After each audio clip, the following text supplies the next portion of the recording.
नमस्कार, मैं हूं विद्यासागर। स्वागत है आप सभी का टीएनपी न्यूज में। कांग्रेस नेता राहुल गांधी ने बारिश के बीच ही जम्मू कश्मीर में कठुआ के लखनपुर से अपनी भारत जोड़ो यात्रा शुरू कर दी है। इस दौरान वे जैकेट पहने दिखाई दिए।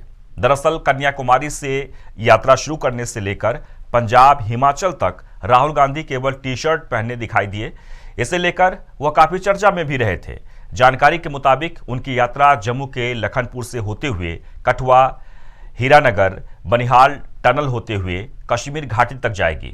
वह श्रीनगर में 30 जनवरी को एक विशाल रैली के साथ यात्रा का समापन करेंगे। यात्रा में उनके साथ संजय राउत भी चल रहे हैं। वहीं बिहार में नीतीश सरकार जाति आधारित गणना करवा रही है। अलग अलग चरणों में इसे कराया जाना है। इन सब के बीच आज सुप्रीम कोर्ट में इस मामले पर सुनवाई भी होनी है।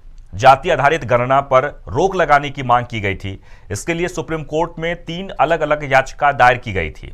एक याचिका इसमें हिंदू सेना की भी है। इन्हीं पर आज सुनवाई होनी है। याचिका में इसे रोकने की मांग की गई है।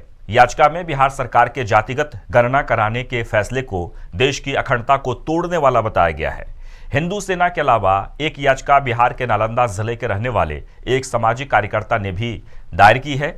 इसमें बिहार सरकार के इस कार्य को असंवैधानिक बताया गया है। वह उत्तराखंड का जोशीमठ इस वक्त बड़े संकट से जूझ रहा है। यहाँ लगभग हर दूसरे घर में दरारें पड़ रही हैं, जिसकी वजह से लोगों को बहुत दिक्कतों का सामना करना पड़ रहा है। यहाँ की आबादी 20,000 से ज्यादा है। बढ़ते हुए संकट के बीच अब जोशीमठ वालों के लिए राहत की खबर है। शहर में पिछले 3 दिनों से घरों और दुकानों में कोई भी दरारें नहीं बढ़ी है। एक वरिष्ठ अधिकारी ने कहा कि जोशीमठ के क्षतिग्रस्त घरों में स्थापित कैक मीटरों में पिछले 3 दिनों में दरारें और चौड़ी नहीं हुई हैं। वहीं बिहार के कटिहार के प्राणपुर में जननायक कर्पूरी ठाकुर की 24 जनवरी को होने वाली जयंती के अवसर पर समीक्षा बैठक का आयोजन किया गया। इस बैठक की अध्यक्षता राजद के प्रखंड अध्यक्ष लक्ष्मीकांत विश्वास ने की, जिसमें मुख्य अतिथि के तौर पर राजद के जिला अध्यक्ष अब्दुल गनी और जिला प्रवक्ता मनोहर यादव मौजूद रहे। वहीं इस बैठक में आगामी 24 जनवरी को जन जन के नेता कर्पूरी की जयंती को धूमधाम से मनाने को लेकर तैयारियों पर विशेष बल दिया गया। इस दौरान राजद के दर्जन भर कार्यकर्ता मौजूद रहे। 24 जनवरी को हम लोग कर्पूरी जयंती मनाने जा रहे हैं। उसको लेकर सामाजिक न्याय को लेकर के जो हमारी पार्टी का आह्वान है कि देश बचाओ संविधान बचाओ के नाम पर हम लोग शपथ भी लेने वाले हैं। हमारा उद्देश्य यही है, समाज में हर वर्गों के तक ये संदेश जाए कि हमारा संविधान क्या कहता है और संविधान में सारे वर्गों के लिए एक ही कानून और एक ही विचारधारा है, सबको साथ लेके चलने का। लेकिन अभी जो मनोवादी रूपी संविधान कुछ विशेष पार्टी के लोगों के द्वारा जो देश में लागू करने की कोशिश हो रही है, उससे लोगों को बचाने के लिए हमारी पार्टी ने जिम्मेदारी उठाई है। संविधान बचाओ देश बचाओ संकल्प दिवस भी मनाया जाएगा। इसी कार्यक्रम की सफलता के लिए कटिहार जिला के सभी प्रखंडों में जाकर अपने लोगों के बीच अपने प्रखंड अध्यक्ष और पंचायत अध्यक्षों के साथ बैठक करके इस कार्यक्रम को सफल बनाने के लिए हम लोग प्रयासरत हैं।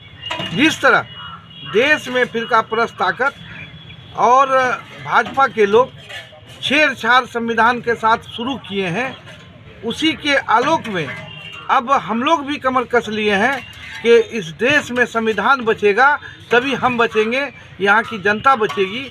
तो संविधान बचाओ देश बचाओ और कर्पूरी जयंती एक साथ काफी धूमधाम से मनाया जाएगा। वहीं बिहार के छपरा के तरैया प्रखंड के पंचभिंडा पंचायत में फर्जी तरीके से ग्राम सभा कराने पर पंचायत की उपमुखिया ने एक लिखित शिकायत दी है, जिसमें बिना कोरम पूरा किए ग्राम सभा कराने की बात कही गई है। इस कार्य में पंचायत सचिव और रोजगार सेवक भी शामिल थे। इसके बाद लोगों ने फर्जी तरीके से कराए जा रहे ग्राम सभा को रद्द करने की मांग की है। वहीं इस मामले में पंचायत के मुखिया ने सभी आरोपों को खारिज करते हुए उन्हें बेबुनियाद और मनगढ़ंत बताया।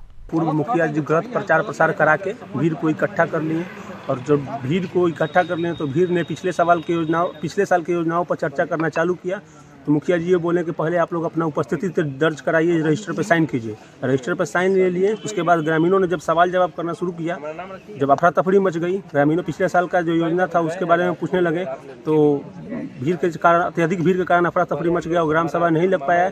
और ग्रामीणों का अनुरोध हम वार्ड साहब के पास आया कि नहीं, ग्राम सभा पुनः स्थापित होना चाहिए, पुनः ठीक से लगना चाहिए। तो हम वीडियो साहब को एक ज्ञापन सौंप रहे हैं। आज वीडियो साहब से अनुरोध है कि फिर से ग्राम सभा लगाने का अनुरोध उनसे किया जा रहा है। और इसी के साथ ही टीएनपी न्यूज में बस इतना ही, लेकिन खबरों का सिलसिला लगातार जारी रहेगा। बने रहें टीएनपी के साथ।